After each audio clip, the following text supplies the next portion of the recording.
ठाण्यातील जांभई नाका येथील श्री छत्रपती शिवाजी महाराज मैदानामध्ये आनंद चॅरिटेबल ट्रस्ट आणि शिवसेना नेते माजी खासदार राजन विचारे यांच्या वतीने आयोजित चैत्र नवरात्र उत्सवात भक्ती आणि परंपरेचा अनोखा संगम पाहायला मिळाला।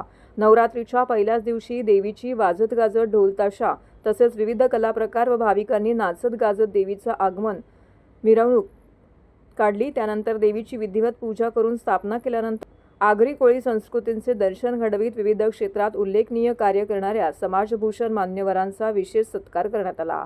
तसेच पहिल्या दिवशी शिवसेना उद्धव बाळासाहेब ठाकरे पक्षाचे युवा सेना राष्ट्रीय कार्यकारिणी सदस्य महाराष्ट्र राज्य सिद्धेश सुनील शिंदे त्यांची पत्नी धनश्री विचारे शिंदे यांनी देवीचं दर्शन घेऊन पूजा आरती केली। देवीच्या स्थापनेनंतर आयोजित सांस्कृतिक कार्यक्रमामध्ये प्रख्यात गायक संतोष चौधरी यांनी दादूस आलारे हा कोळी गीत आणि नृत्यांचा बहारदार कार्यक्रम सादर केला। पारंपरिक वेशभूषा, ढोलकीचा ताल आणि कोळी गीतांच्या सुरांवर उपस्थितांनी ठेका धरला। या संगीतमय सोहळ्याने संपूर्ण परिसर कोळी संस्कृतीच्या रंगामध्ये न्हाऊन निघाला होता। या सोहळ्याचे मुख्य आकर्षण म्हणजे आगरी कोळी समाजासाठी मोलाचे योगदान देणाऱ्या व्यक्तिमत्वांचा सन्मान। ठाणे, नवी मुंबई आणि मीरा भाईंदर परिसरातील मान्यवरांना राजन विचारे यांच्या हस्ते सन्मानित करण्यात आले।